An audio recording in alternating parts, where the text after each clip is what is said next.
जय श्री कृष्णा दोस्तों। 16 अगस्त 2025 कृष्ण जन्माष्टमी के दिन चुपचाप गाय को खिला दे एक छोटी सी चीज, 1 महीने के अंदर करोड़पति बन जाओगे। कृष्ण जन्माष्टमी के दिन गाय को एक चीज खिला देते हो तो आपकी जन्मों जन्मांतर की भगवान श्री कृष्ण की कृपा से हमेशा के लिए समाप्त हो जाएंगी। वास्तव में अगर आप ये उपाय कर लेते हो तो यकीनन आप पर भगवान श्री कृष्णा माता लक्ष्मी जी की असीम कृपा प्राप्त होगी और आप धनवान बन जाओगे। आप धनवान ना बने तो मुझे बताना दोस्तों, मैं सौगंध खाता हूं। बस जो उपाय आपको बताया जाए वो उपाय जन्माष्टमी के दिन कर लेना। चलिए जानते हैं, कृष्ण जन्माष्टमी के दिन चुपचाप गाय को खिला दे ये एक छोटी सी चीज, करोड़पति भी अरबपति होंगे, सभी संकट और आसान से मुक्ति, मृत्युदंड पितृदोष तुरंत होगा, पूरे साल आपके भरे रहेंगे अन्य धन के भंडार। यूं कहें कि आपकी 7 पुश्ते तक करेंगी, रूपों पैसों पर राज्य बैंक बैलेंस बढ़ता चला जाएगा। आपके घर में वेतन है वो कभी खर्च नहीं होगा और बढ़ता ही जाएगा। सभी दुख दर्द संकट कष्ट दूर हो जाएंगे दूर और सभी सुख आपके कदमों में आ जाएंगे। सभी सुख आपके कदम चूमेगी यदि आप ये एक छोटी और खास चीज जन्माष्टमी के दिन चुपचाप गाय को खिला देते हैं तो तत्काल गरीबी आपके जीवन से खत्म हो जाएगी। योग से राजा बन जाता है और 33 कोटि देवी देवताओं को धारण करने वाली गौमाता की असीम कृपा व्यक्ति पर आजीवन बसती है। भगवान श्री कृष्ण माता लक्ष्मी की कृपा से व्यक्ति के घर में कभी भी अन्य धन वस्त्र की कमी नहीं होती, अन्य धन के भंडार व्यक्ति के घर में भरे रहते हैं। जन्माष्टमी के दिन गाय का ये उपाय करने से व्यक्ति के जीवन से तत्काल गरीबी खत्म हो जाती है। तो दोस्तों, कौन कौन से गौमाता से जुड़े खास और महत्वपूर्ण उपाय हैं जिन्हें यदि जन्माष्टमी के दिन कर लेते हैं? तो दोस्तों, गाय का उपाय बताने से पहले मैं आपको जन्माष्टमी पूजा के बारे में थोड़ा सा जानकारी दे देता हूं कि जन्माष्टमी का व्रत कब रखा जाएगा और जन्माष्टमी कब मनाई जाएगी। पूजा का शुभ मुहूर्त क्या है? पंचांग मुताबिक हर साल श्री कृष्ण जन्माष्टमी भादो मास के कृष्ण पक्ष की अष्टमी तिथि को मनाए जाने का विधान है। इस दिन भगवान श्री कृष्ण जन्मोत्सव होता है। आपको बता दें कि भगवान श्री कृष्ण के जन्म के समय अष्टमी तिथि, रोहिणी नक्षत्र, लग्न वृषभ राशि और बुधवार का दिन था। वहीं भगवान का जन्म मध्यरात्रि को हुआ था। इस दिन श्री कृष्ण के बाल स्वरूप लड्डू गोपाल के रूप में उनकी मूर्ति का पूजन करना शुभ होता है। इस साल जन्माष्टमी का पर्व 16 अगस्त को मनाया जाएगा। साथ ही इस दिन सर्वार्थ सिद्धि और अमृत सिद्धि योग बन रहा है, जिससे इस दिन का महत्व और भी बढ़ गया है। आइए जानते हैं तिथि और शुभ मुहूर्त। कृष्ण जन्माष्टमी तिथि पंचांग के मुताबिक 15 अगस्त को देर रात 11:27 पर भाद्रपद माह के कृष्ण पक्ष की अष्टमी तिथि आरंभ होगी। वहीं 16 अगस्त को रात 9:35 पर अष्टमी तिथि का अंत होगा। भगवान कृष्ण का जन्म मध्यरात्रि में हुआ है, इसके लिए भगवान कृष्ण का जन्मोत्सव मध्यरात्रि में मनाया जाता है। शास्त्रों के अनुसार श्री कृष्ण जन्माष्टमी पर भगवान कृष्ण मथुरा नगरी में राजकुमारी देवकी और उनके पति वासुदेव के 8वें पुत्र के रूप में अवतरित हुए थे। मान्यता है कि जो व्यक्ति कृष्ण जन्माष्टमी का व्रत रखकर पूजा अर्चना करते हैं उनकी सभी मनोकामनाएं पूर्ण होती हैं। साथ ही कृष्ण जन्माष्टमी पर भगवान कृष्ण की आराधना करने से सुख समृद्धि की प्राप्ति होती है। साथ ही जन्माष्टमी का व्रत रखने से व्यक्ति को अक्षय पुण्य की प्राप्ति होती है। वहीं इस दिन लोग भजन कीर्तन करते हैं और जन्मोत्सव मनाते हैं। इस दिन के लिए मंदिरों को विशेष तौर पर सजाया जाता है। वहीं महाराष्ट्र में जन्माष्टमी के दिन दही हंडी का आयोजन किया जाता है, जो भगवान कृष्ण के बचपन की लीलाओं का प्रतीक है। जन्माष्टमी के दिन गाय को एक छोटी सी चीज खिला देते हो बिना किसी को बताए तो यकीन मानिए दोस्तों, करोड़पति बनने से विधाता भी नहीं रोक सकता। भगवान श्री कृष्ण को प्रिय गौमाता को कुछ ना कुछ जरूर ही खिलाते हैं। इससे मनुष्य के जन्मों जन्मांतर की गरीबी हमेशा के लिए नष्ट हो जाती है। दोस्तों, जिस दिन का इंतजार पूरे साल भर से दुनिया भर के हर पंडित, एस्ट्रोलॉजर और हर हिंदू भाई को रहता है, वो दिन अब आ गया है, क्योंकि ये दिन साल में एक ही बार आता है, ना कि बार बार। जो दोस्तों आपकी जानकारी के लिए बता दें, हिंदू धर्म में जन्माष्टमी को बहुत ही धूमधाम से मनाया जाता है। प्रकृति भी जन्माष्टमी के आने का स्वागत करती है। चारों तरफ हरियाली ही हरियाली, महिलाएं पेड़ पर झूला डालकर झूला झूलती हैं। सभी तरफ एक अलग ही दिव्य वातावरण फैला होता है, जो कि प्यार की सौगात है। ये जन्माष्टमी प्यार की सौगात को लेकर आता है, इसलिए इस महीने को प्यार का महीना भी बोलते हैं। सुहागन महिलाएं जन्माष्टमी का व्रत रखती हैं। इसी के साथ साथ कुंवारी कन्याएं और पुरुष भी इस व्रत को रखते हैं और इसमें सबसे पहले भगवान श्री कृष्ण की पूजा की जाती है, माता लक्ष्मी की पूजा की जाती है, देवी देवताओं की पूजा की जाती है और जो भोग बनाया जाता है वो भगवान श्री कृष्ण को भोग लगाया जाता है और गौ माता की पूजा की जाती है। लेकिन इनमें सबसे ज्यादा महत्व जन्माष्टमी का माना जाता है। शास्त्रों में, वेद पुराणों में साफ साफ लिखा हुआ, जन्माष्टमी का व्रत भगवान श्री कृष्ण तथा माता लक्ष्मी जी का आशीर्वाद प्राप्त करने का सबसे सुनहरा दिन होता है। इस दिन भगवान श्री कृष्ण बहुत ही ज्यादा प्रसन्न मुद्रा में होते हैं और अपने दोनों हाथों से अपने भक्तों पर कृपा बरसाते हैं। एक तरफ दोस्तों मान्यता है जन्माष्टमी के दिन जो सूर्य होता है वो अन्य दिनों के मुकाबले सबसे ज्यादा प्रकाशमान होता है। जन्माष्टमी के दिन सूर्य देवता को अर्घ्य दिया जाता है। महिलाएं जन्माष्टमी का व्रत पूर्ण जन्म में किए हुए पापों से मुक्ति पाने के लिए, संतान प्राप्ति के लिए व्रत रखती हैं। दोस्तों, अगर आप नहीं जानते तो आपकी जानकारी के लिए बता दें, एक व्यक्ति की कुंडली में अगर चंद्र ग्रह की स्थिति अच्छी है तो उस व्यक्ति का भाग्य हमेशा उसका साथ देता है। वो व्यक्ति जिस कार्य को भी शुरू करता है उसे कार्य में उसको सफलता प्राप्त होती है। इसीलिए जन्माष्टमी को हमारे हिंदू धर्म में बहुत ही ज़्यादा विशेष और खास महत्व दिया गया है। आप लोगों की जानकारी के लिए बता दें, जन्माष्टमी के दिन 52 तरीके के शुभ योग बन रहे हैं। कई सालों के बाद सूर्य का प्रकाश इतना प्रकाशमान होगा जितना कभी नहीं हुआ। 21 से 30 साल में ऐसा दुर्लभ संयोग बनने जा रहा है। लक्ष्मी योग, ग्रह योग, नक्षत्र योग, अमृत सिद्धि योग जैसे शुभ योग का निर्माण हो रहा है, क्योंकि जन्माष्टमी के समय में पूरे दिन का व्रत करने से भगवान श्री कृष्ण, माता लक्ष्मी जी का आशीर्वाद प्राप्त होता है और मनोकामना पूर्ण होती है। जन्माष्टमी के दिन ब्रह्म मुहूर्त में सोकर नहीं उठ सकते हैं, किसी पवित्र नदी में जाकर स्नान नहीं कर सकते हैं, पूरे दिन का व्रत नहीं रख सकते हैं। वैसे तो दोस्तों, जन्माष्टमी के दिन स्नान और प्रातः का विशेष ही महत्व होता है, लेकिन इस दिन अगर आप ज्योतिष शास्त्र, तंत्र शास्त्र के अनुसार एक गाय वाला उपाय विधि विधान से जन्माष्टमी वाले दिन कर लेते हैं तो आपकी जन्मों जन्मांतर की गरीबी हमेशा के लिए समाप्त हो जाएंगी। वास्तव में अगर आप जन्माष्टमी के दिन अगर आप ये उपाय कर लेते हो तो यकीनन आप पर भगवान श्री कृष्ण की असीम कृपा होगी और आप धनवान बन जाओगे। इस दिन सभी भगवान श्री कृष्ण की पूजा करने के साथ साथ गौ माता की पूजा अवश्य ही करते हैं और गौ माता को कुछ ना कुछ जरूर ही खिलाते हैं, क्योंकि भगवान श्री कृष्ण को गाय अत्यधिक प्रिय है। अब आप सोच रहे होंगे कि गाय को ऐसा क्या खिलाने से और ऐसा क्या उपाय करने से आपको भगवान श्री कृष्ण, माता लक्ष्मी का आशीर्वाद मिल सकता है। तो दोस्तों, आपने देखा होगा जब भी आपके घर पे दिवाली की पूजा होती है या धनतेरस की पूजा होती है या फिर जन्माष्टमी की पूजा होती है तो आपके घर वाले गौ माता की पूजा जरूर करते हैं और गौ माता को जो भोग होता है उसमें से कुछ ना कुछ खिलाते हैं, ज़्यादा नहीं तो 2 पूरी अवश्य ही खिलाते हैं। तो दोस्तों, आपको इस बार वाले दिन ही करना है और सूर्यदेव को अर्घ्य देना है और उनकी विधि विधान से पूजा करना है। इस बार जन्माष्टमी है वो बहुत ही शुभ योगों के निर्माण द्वारा बन रहा है, तो इस वीडियो में आपको गौमाता से जुड़े उपाय के बारे में बताने वाले हैं, जिन्हें करने से आपके जीवन के जो भी दुख, दर्द, संकट या कामयाबी होने में कोई बाधाएं आ रही हैं, सभी से छुटकारा मिलने वाला है। यूं कहें कि आपके जीवन में अपार धन सुख, कभी भी धन से संबंधित परेशानी नहीं रहेंगी। यदि आपकी जिंदगी प्रबल हो जाएगी, धन प्राप्ति के योग्य बन जाएंगे और जीवन में सदैव अन्य धन के भंडार आपके घर में भरे रहेंगे। अन्य धन वस्त्र कभी कमी नहीं होगी। आपको बता दें, इस दिन भगवान श्री कृष्ण और गाय की पूजा के साथ साथ हनुमान जी, मंगल देवता और भगवान शनिदेव की भी पूजा जरूर करनी चाहिए। आपको बता दें कि इस दिन यदि आप हनुमान जी और मंगल देवता, भगवान शनिदेव की पूजा करते हैं तो मंगल का ग्रह जनित दोष भी दूर हो जाता है।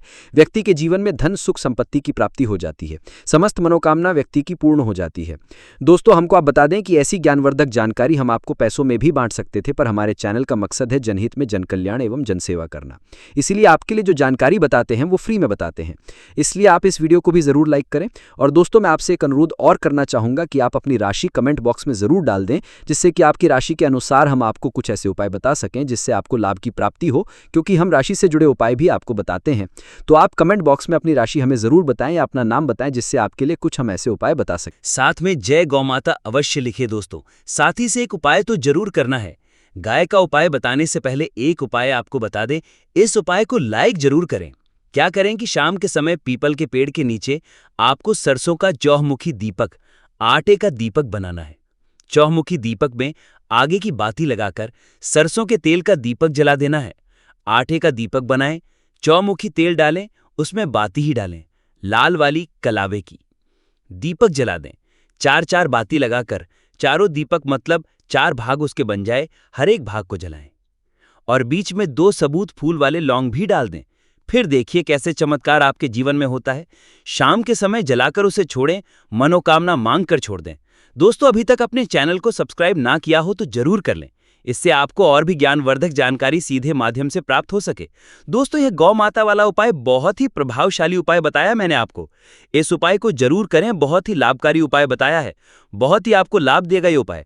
और अब बात करें कि गौ माता से जुड़े कौन कौन से उपाय हैं आपको इस दिन, मतलब गाय से जुड़े, जिन्हें करने से व्यक्ति को 7 पीढ़ियों तक बैंक बैलेंस की कमी नहीं होती, दुख, दर्द, संकट, कष्ट दूर हो जाते हैं और सभी सुख व्यक्ति के कदमों में आ जाते हैं। तो दोस्तों, जन्माष्टमी के दिन आपको भगवान श्री कृष्ण विधि विधान से पूजा करना है और उसी के साथ गौ माता की पूजा अवश्य करना है।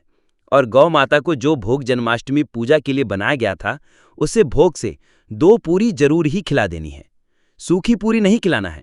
पूरी के ऊपर आप मिठाई या कोई सब्जियां, हलवा जो भी बनाया है वो आपको गौ माता को जरूर ही खिलाना है। दोस्तों, हर एक और मांगलिक काम में गौ माता या उनसे जुड़ी चीज जैसे गाय का गोबर, गौमूत्र, गाय का दूध अथवा गाय के दूध से बना घी जरूर शामिल करें। इससे आपको पुण्य भाव की प्राप्ति होगी। सनातन परंपरा के अनुसार जिस घर में गाय होती है उस घर से जुड़े सभी वास्तु दोष स्वयं खत्म हो जाते हैं, क्योंकि पंचमयज्ञ के बिना कोई भी पूजा पाठ और हवन सफल नहीं होता। दोस्तों, जन्माष्टमी के दिन एक बार हो सके तो परिवार सहित एक बार गौशाला जाने का नियम जरूर बनाएं और हो सके तो गायों को हरा चारा जरूर खिलाएं, जिससे सभी वास्तु दोष शांत हो जाते हैं।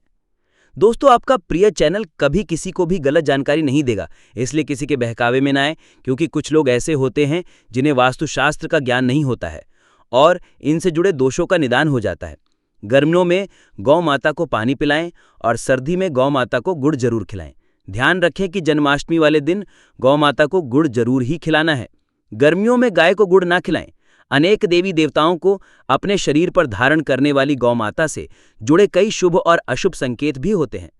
मतलब, गाय का दूध दोहते समय यदि गाय ठोकर मार दे और सारा दूध बिखर जाए तो अपशकुन होता है।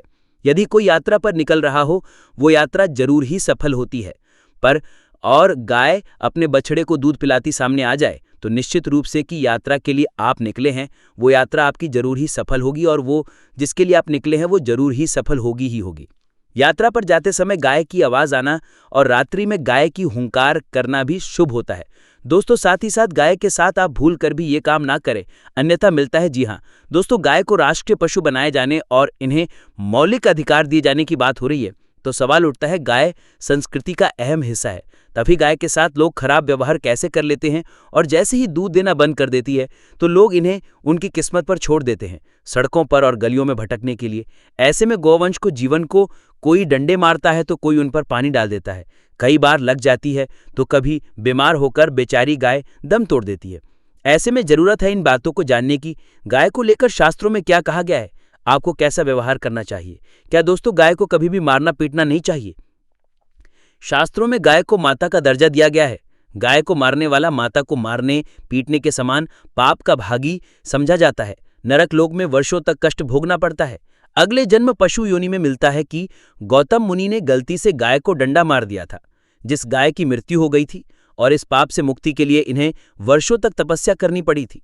इसलिए स्वयं ईश्वर श्री कृष्ण जी ने बैल स्वरूप में आए और वृषासुर का वध कर दिया था, जिससे मुक्ति के लिए भगवान श्री कृष्ण को संपूर्ण तीर्थ को एक कुंड में बुलाना पड़ा था और इस कुंड में स्नान से वे पाप मुक्त हो गए थे। स्वयं भगवान भी इस शाप से नहीं बच पाए तो हम तो इंसान ही है दोस्तों। साथ ही साथ पानी पी रही गाय को भागते हैं, वो घोर पापी के भंग बनाकर होते हैं। ऐसे लोग घोर पाप से मुक्त होकर स्वर्ग पाए जाते हैं और बड़े ही धनवान कल में जन्म लेकर सुख भोगते हैं। और साथ ही साथ आराम कर रही गाय को कष्ट देकर कभी भी उठाना नहीं चाहिए। वे जन्म किए जाने अनजाने में पापों से मुक्ति हो जाती है और गोलोक में स्थान पाती हैं। गाय को डंडा मारकर उठाना, पानी डालकर उठाने से मनुष्य पाप का भागी बनता है और अगले जन्म में उसे दर दर भटकना पड़ता है। और साथ ही साथ शास्त्रों में बताया गया है, जो लोग गाय की सेवा करते हैं और उनका भोजन खिलाते हैं और उनकी परवरिश अच्छी तरह से करते हैं तो लोगों की जीवन की सभी इच्छाएं पूर्ति होती है। गाय के बछड़े से बचा हुआ दूध ही मनुष्य को लेना चाहिए, परंतु कुछ लोग एक बार गाय को दोह लेने के बाद फिर से बछड़े के लिए बचा हुआ दूध भी दोह लेते हैं। ऐसा करना घोर पाप कहा जाता है। ऐसे दूध को दोहने वाला और ग्रहण भी बन जाते हैं। दोस्तों, साथ ही साथ शास्त्रों में कहा गया है कि गोवंश मतलब गाय और बैल के पीठ पर नहीं बैठना चाहिए। उनका पीठ पर बैठने से महापाप लगता है। ऐसे लोगों को नरक की यात्रा भोगनी पड़ती है। एकमात्र देव के अंश से उत्पन्न नदी ही गोवंश है, जिस पर स्वयं महादेव और महादेव सवारी करते हैं, क्योंकि नंदी ने स्वयं अपनी इच्छा से महादेव की सवारी बनना स्वीकार किया था।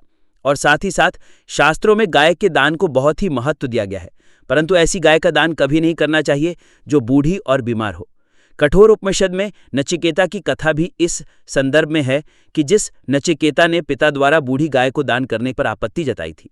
दूध देने वाली और बछड़े सहित जो लोग गाय का दान करते हैं वो महान पुण्य को हासिल करके स्वर्ग में स्थान पाते हैं। दोस्तों, साथ ही साथ सूर्य, चंद्र, मंगल या शुक्र की युक्ति राहु से हो तो पितृदोष होता है। यह भी मानता है कि सूर्य का संबंध पिता से और मंगल का संबंध रक्त से होने से सूर्य यदि शनि, राहु या केतु या दृष्टि हो तथा मंगल की युति राहु से या केतु से हो तो पितृदोष होता है।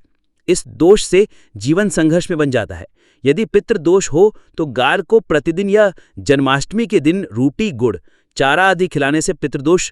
दोस्तों, हर एक और मांगलिक काम में गौ माता या उनसे जुड़ी चीज जैसे गाय का गोबर, गौमूत्र, गाय का दूध अथवा गाय के दूध से बना घी जरूर शामिल करें। इससे आपको पुण्य भाव की प्राप्ति होगी। सनातन परंपरा के अनुसार जिस घर में गाय होती है उससे घर से जुड़े सभी वास्तु दोष स्वयं खत्म हो जाते हैं। गाय के ऊपर जो कुबड़ होती है वो बृहस्पति गुरु है। अतः जन्मति में यदि बृहस्पति अपनी नीच राशि मकर में हो या अशुभ शिवलिंग में जा रहे हों और सामने से गौ माता आई हुई दिखाई दे तो गौ माता को अपनी दाहिनी ओर से जाने देना चाहिए। आपकी यात्रा जरूर ही सफल होगी। और साथ ही साथ ये संकेत भी जान ले कि यदि आप यात्रा पर जा रहे हैं और सामने आपके गाय पड़ जाए अथवा अपने बछड़े को दूध पिलाती हुई सामने गाय दिखाई दे जाए तो समझ जाना कि वो यात्रा आपके लिए जरूर ही सफल होगी। और साथ ही साथ जिस घर में गाय होती है उसमें वास्तु दोष स्वतः ही खत्म हो जाता है। और आप भी रोटी बनाएं, प्रतिदिन ताजी रोटी ही बनाएं। गाय को अगर आपने रोटी बनाई है तो कोशिश करें कि उसे रोटी को आप तुरंत ही गाय को खिला दें। अगर आप उसे रोटी को रख देंगे और उस रोटी को अगले दिन देंगे तो वो रोटी बासी मानी जाएगी। गाय को कभी भी बासी रोटी ना दें, इससे घर में नकारात्मक ऊर्जा वास करती है और आपकी बिल्कुल भी नहीं बनेंगे। इससे आपके घर में हमेशा दरिद्रता का वास रहेगा और आप जिस भी काम उसे काम में आपको हमेशा सफलता ही हाथ लगेंगे। इसलिए कोशिश करें गाय को रोजाना ताजी रोटी बनाकर खिलाएं, बासी रोटी गाय को ना दें। और साथ ही साथ सड़ी गली चीज़ गाय को नहीं खिलानी चाहिए कि घर में कोई फल है, कोई सब्जी है, सड़ जाए तो लोग क्या करते हैं, गाय को देते हैं। नहीं, ऐसा नहीं करना चाहिए। ऐसा करने से यदि आप गाय को खिलाते हैं तो आप आपके भागे बन जाते हैं। और साथ ही साथ आप आटे की 11 लोई यहाँ बना करके इसके बाद गाय को खिलाएं। हर एक लोही को मिला दें, माता गाय की आप चरणों की स्पर्श करिए। या दोस्तों, ऐसा करने से आपके समस्त काम बनने लगेंगे। जो 2 हक का समय चल रहा है वो भी खत्म होगा। आपके जीवन में खुशियां ही खुशियां होंगी। और एक बार आप 7 बार गाय की परिक्रमा भी कर लें तो आपके समस्त कम होंगे। और साथ ही साथ आप गाय को जब भी रोटी दें, रोटी पर या तो आप थोड़ी हल्दी लगा लें, अगर अच्छा ना हो तो आप थोड़ा गुड़ रख सकते हैं, थोड़ा घी रख सकते हैं। दोस्तों, गाय को कभी भी सूखी रोटी ना खिलाएं। सूखी का मतलब गाय रोटी रखें उस पर कुछ ना कुछ रख कर खिलाएं। हल्दी रख लें, मिश्री की या जो भी रख लें, मतलब खाली रोटी नहीं खिलानी। इस बात का जब भी आपको शुभ फलों की प्राप्ति होगी। जी हाँ दोस्तों, ये उपाय कुछ बातें जिन्हें आपको ध्यान में जरूर रखना चाहिए। जी हाँ दोस्तों, वीडियो अच्छी लगी हो वीडियो को लाइक करें, ज़्यादा से ज़्यादा अपने दोस्तों में शेयर करें। चैनल पर नए हैं तो आपको इतनी ज्ञानवर्धक जानकारी प्रदान करता है तो आपका भी ये विशेष रूप से कर्तव्य बनता है कि आप चैनल को अवश्य सब्सक्राइब करें। और दोस्तों, कॉमेंट बॉक्स में जरूर लिखें जय श्री कृष्ण, जय लड्डू गोपाल, जय गौ माता जरूर ही लिखें। जानकारी अच्छी लगी हो तो वीडियो को लाइक जरूर ही करें और चैनल पर नए हैं तो चैनल को सब्सक्राइब कर लें ताकि किसी भी प्रकार की और भी ज्ञानवर्धक वीडियो आपको सीधे नोटिफिकेशन के माध्यम से प्राप्त हो सके। वीडियो के अंत तक बने रहने के लिए आप सभी का धन्यवाद। मिलते हैं नेक्स्ट वीडियो में, तब तक के लिए नमस्कार।